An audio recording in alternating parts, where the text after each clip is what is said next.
Good afternoon. I'm Charles Lejano. This is One News Now. Challenges continue for individuals stranded in Metro Manila as flights to the provinces continue to be canceled. To give us the latest on the ground, we have News 5's Greg Gregorio on the line. Greg, could you break this down for us? We appear to have lost Greg. We'll try to catch him later on. Meanwhile, here are other stories we're keeping our eyes on.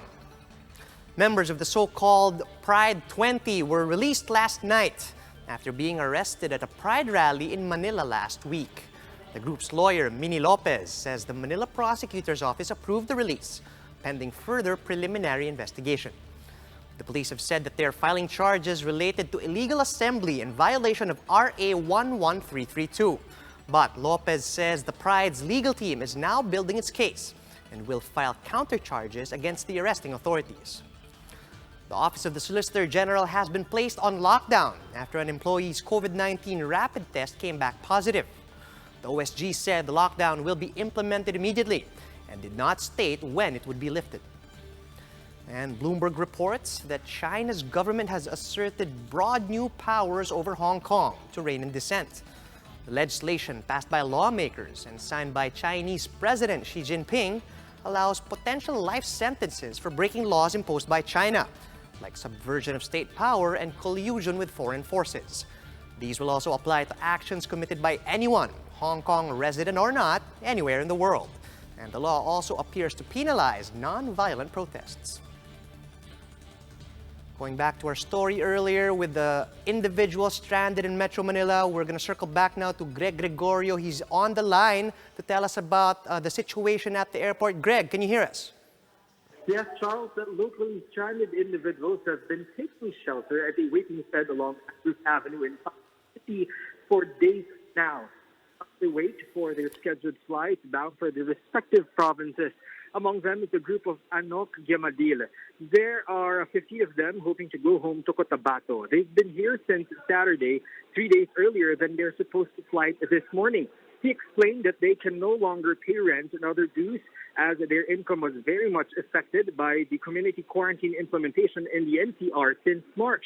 But they were shocked to find out that their supposed flight to Cotabato this morning has been canceled. With Anok is Saidin Ulama and his 4-year-old daughter who has been sleeping on the road these past few days. They say this is the fourth time their flight home was rebooked. But this time, they did not receive any advisory about the cancellation.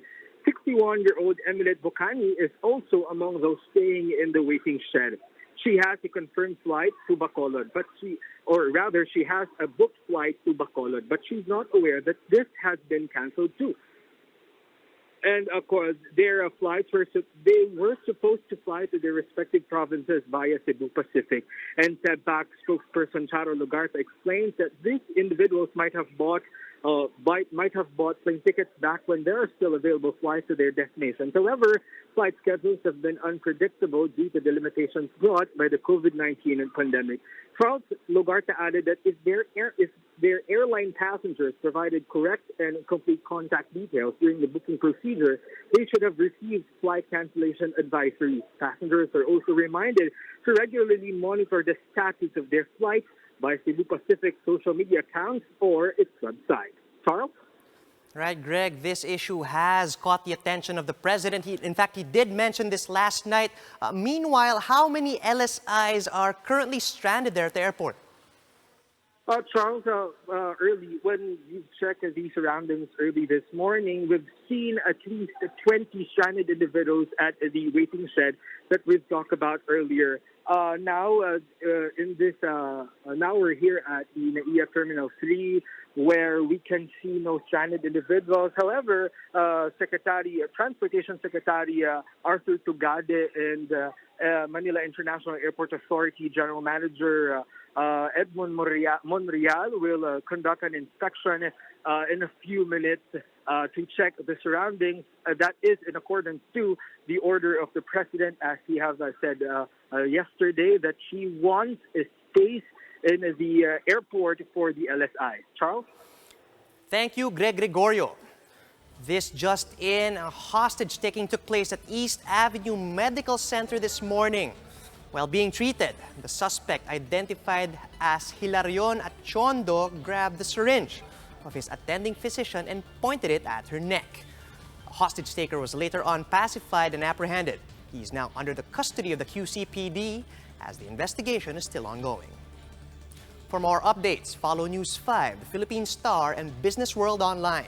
You can also visit our website, onenews.ph, for more in-depth analysis, and you can catch One News on the Signal Play app.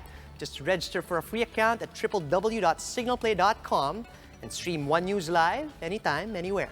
I'm Charles Lejano. We are One News.